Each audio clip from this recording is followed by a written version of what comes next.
often tell people that I can travel the world, but if anybody were to ask me to name a place that stole my heart, my answer would always be Darjeeling. Now, I don't know what it is that I find special about Darjeeling. It could be the weather, the amazing people, the cute cafes. It's hard to point out just one thing about this beautiful place. However, before starting with the vlog, let's dive a little into the history of Darjeeling.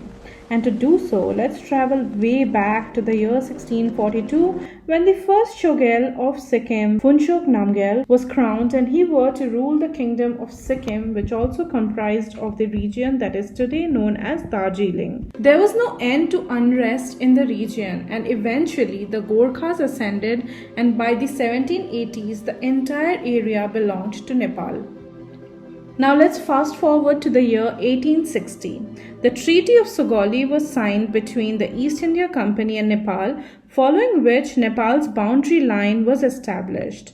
This was right after the Anglo-Nepalese War, where the Gorkhas lost Sikkim, that included present-day Darjeeling, Kumaon and Garhwal regions. This worked out in favor of Sikkim as both the British and them shared a common enemy with the Kingdom of Nepal, and the best way to gain protection from another invasion would be to chalk out the Treaty of Titalia in 1817 that gave the East India Company trading advantages over the region without any actual political power in the governance of the area. By 1828, under Captain Lloyd, who grew quite fond of Darjeeling, began to approach Sikkim to give them the region as sanatorium. Apart from having incredible weather as opposed to the hot and humid capital of Kolkata, Darjeeling also had strategic importance. It overlooked Nepal and Bhutan. It could serve as a British outpost, and it could very well be the base for defense trade route to Tibet through Sikkim, which was the old Silk Route. And also, it could serve as the summer resort for the British officials. The British fell in love with Darjeeling so much so that in 1841, Dr. Campbell, who was the first superintendent of Darjeeling and a surgeon with the British East Indian Company, found the area to be very favorable, the climate of the area to be very favorable for growing of tea. By then, relations with China had also begun to dwindle after the Opium War. It was Dr. Campbell who sowed the seeds of tea in the area. This is how tea plantations became a major part of Darjeeling's economy and put Darjeeling on the global map. The king agreed to lease out the area, and let me remind you, the area was given just as a lease. But the British, being British, annexed the territory by 1866 and also took over Kalimpong and Doas region that belonged to Bhutan after freshly defeating them in the Anglo-Bhutan War of 1865. However, post-independence, Indian states were very hastily drawn up, and Darjeeling and its people found themselves in a very weird position where they did not really identify with the majority population of Bengal. The agitation for a separate state began as early as 1982. In 1986, the Gorkha National Liberation Front, led by Subhash Gizing, started a violent movement where almost 1,200 people died. And following a 40-day strike in 1988, the formation of the Darjeeling Gorkha Hill Council took place. The act was passed in 1988 and it gave them an autonomous council for social, economic, educational and cultural advancement of the hill people. Things quietened for a while, and in 2007, the Gorkha Janmukti Morcha began their demand for a separate state of Gorkha land once again. I was in school preparing for my 12 boards then, and 16-year-old me was blissfully unaware of politics, and I was only happy that GJM kept calling strikes and we barely had to go to school. Between 2010 and 11, the agitation grew and Gorkha Territorial Administration came into being, which replaced the Gorkha Hill Council. In 2012, it was finalized and it was led by Bimal Gurung. The hills saw more agitation in 2013 and 17 when Bengali was made a compulsory subject to be studied in school. This obviously did not sit down well with the people of the hills who had their own native language of Nepali, and it seemed like a very unfair decision on Mamata Banerjee's part to enforce Bengali on everybody in the region. Another agitation started to the point that the entire region had to go through a shutdown, which severely impacted the socio-economic conditions of the people living there. As of today, the inhabitants of Darjeeling continue to wake up, live their life with their best foot forward. Anyone who has visited this bustling hill station can reaffirm my statement that the people of Darjeeling are the best. Maybe the sweetest part of Bengal lies in its extreme north. Darjeeling, comprising of the words Dorje, which means thunderbolt, and Ling, which means place, Darjeeling is known as the land of the thunderbolt.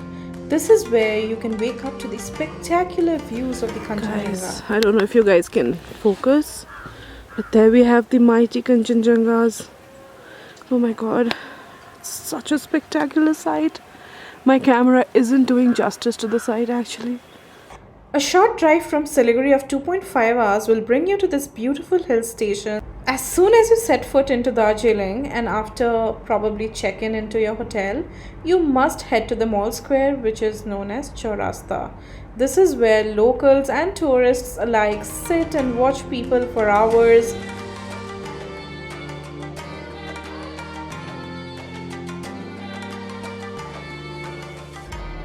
One absolutely cannot miss the customary breakfast ritual at Caventer's if you're in Darjeeling, and I have posted that from my previous video that I uploaded in 2018. The toy train is a major attraction in Darjeeling, and one can book a trip from home, and the toy train takes a lap around the Batasia loop and drops you back at home.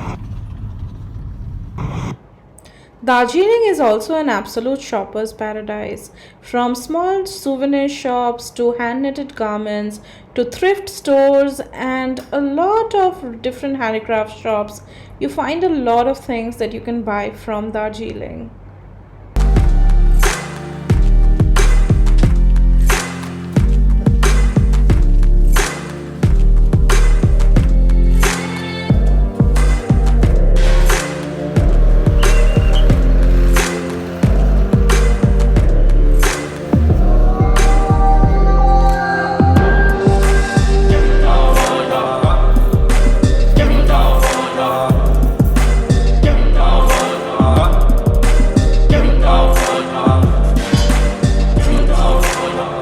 For those looking for an alternative to Caventer's, must try out the coffee at Himalayan Cafe, which was previously known as Himalayan Java Cafe. And honestly speaking, their coffee is actually one of the best that I've had in India, which is a lot. And their food is also equally incredible. I loved their pancakes, the hash browns, the omelette. In fact, the spinach omelette was also pretty great. They have some really good banana muffins and other desserts, and even their espresso that they serve with brownie is pretty good.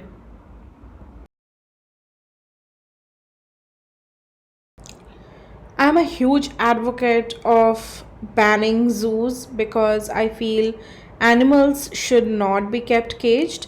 But when it comes to Darjeeling Zoo, I really love it because they try to keep the animals as much as possible in their natural habitat. And I also really like going and looking at these red pandas. They are so adorable. And this place also has Himalayan Mountaineering Institute, and they have a memorial for Tenzing Norgay, which I think is an absolute must visit if you are visiting Darjeeling.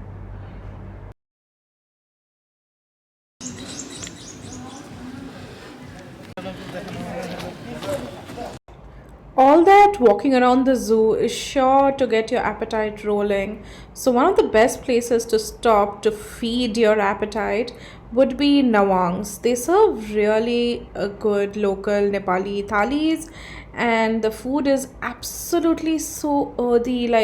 It looks and tastes like home cooked food. There's no extra oil, no jazz, nothing, and it's the simplicity of their food that makes it a marvel. So even though it looks like a very small corner shop, if you are in Darjeeling, I would suggest dropping by there to have something very fulfilling and a really nice meal, which is, and this place is sadly not really talked about as much. Darjeeling has a number of hotels to stay at, and it wouldn't really be hard to take a pick. But if you were to ask my opinion, I really love this heritage hotel. It's called Old Bellevue Hotel on the Ridge, and they have this beautiful wooden structure. It's like a cottage, and everything looks very British, and they have this beautiful garden. They have a cute dog. They have a deck area where you can sit with your chai and look at the beautiful views, and the rooms are also very spacious. And it's good if you are traveling as a family or if you have friends. And the people at the hotel are also very chill. They play music. At night, they have bonfires. It's a lovely vibe at this property.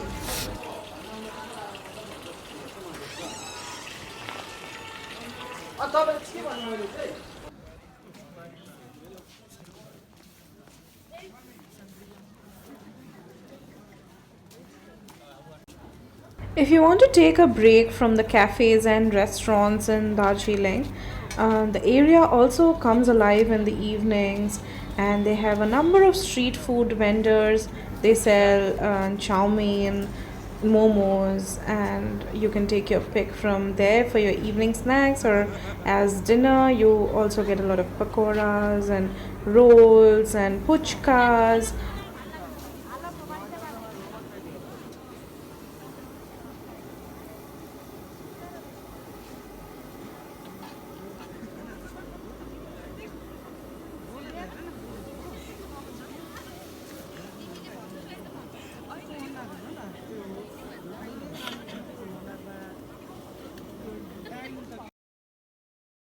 We headed to Glenary's for a quick stop before our dinner. We had some time to kill, and we thought we'll stop for a bit of coffee and laze for a while before we head upstairs for dinner. Here's a story about the cream rolls.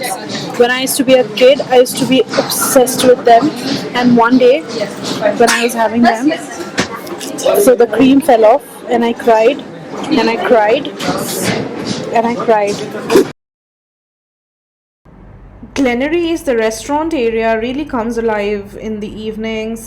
They have live music playing. They have a lot of local bands that perform there. So if you're lucky, you might get to hear one of them, or you can get to hear a local singer singing. And we really like their continental food and the steaks and pork chops. So these things are really hard to find in Siliguri. So whenever we are in Glenaries, we really gorge to our heart's content.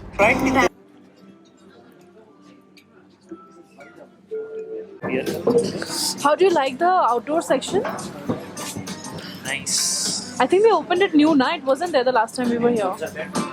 We just got our dinner, which is, it all looks so exciting. So I have my beef steak, and so the gravy is kind of sweet, which is yum, and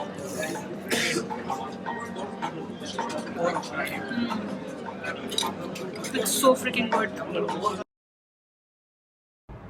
When in Darjeeling, a lot of people wake up at the crack of dawn to go to Tiger Hill. I would suggest you give that a miss, although the views are spectacular from there, but it's also overcrowded. But instead, you can wake up and go for a walk. And it's going to be hard because obviously it is going to be cold, and you might not want to get up early in the morning when you're holidaying. But honestly, do not miss it. It's worth getting up and worth taking that pain because the views are so beautiful, and you get to experience a place best when you walk around it. My mother's been walking every 2 minutes and sitting for every 10 minutes.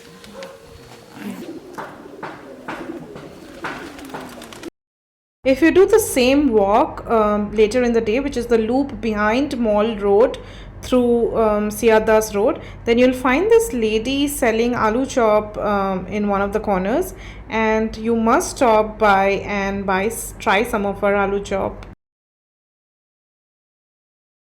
Day two is when you've probably already tried Caventer's and you're done with it. So, day two is when you try the breakfast at Glenary's, and you can have their pastries, you can have their sandwiches, their eggs on toast. I wouldn't really suggest their sausages if you have to try sausages. Caventer's wins the round. So, but for other stuff and the view as a bonus, you shouldn't miss the breakfast at Glenary's.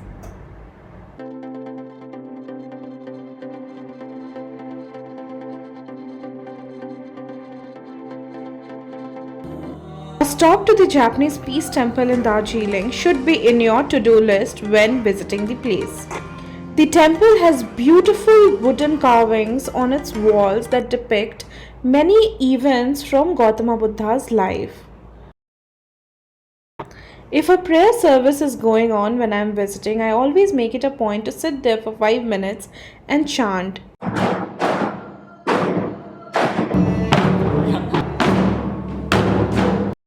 Stopping at Kunga's for their warm and delicious Tibetan fare is an absolute rite of passage for every single person visiting Darjeeling. And if you have not done that while you were on your trip there, then you have committed a cardinal sin. So if you haven't visited Darjeeling, I would suggest that you put this either on the first or the last of your trip. But in no way are you to come back without setting foot at Kunga's.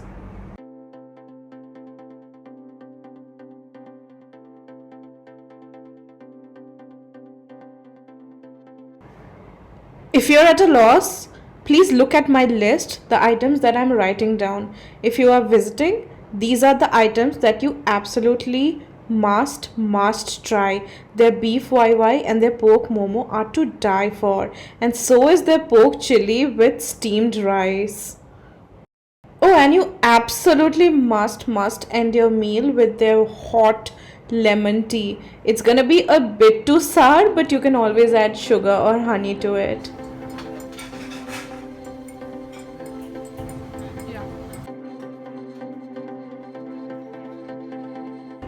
If you are anything like me and also love fresh produce, you must stop at Darjeeling to pick up some of their oranges, dalle chilies, and they have really nice sags like simrayo sag, mustard leaves, which are their local favorites, and you can pick up your fresh produce.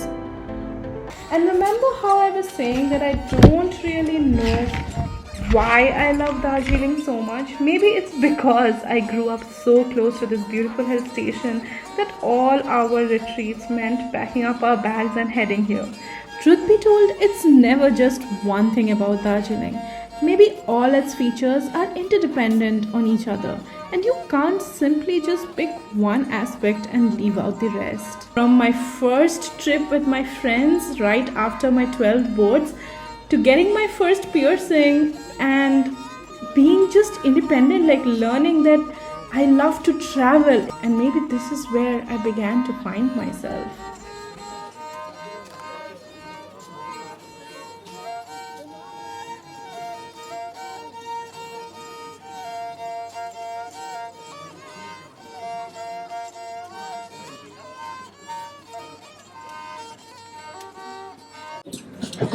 여기 조합이 음식끼리 어울리는데 이거는 따로 먹는 Waiting for my food like it's freezing. I hate winters, I hate cold. Okay, stop filming.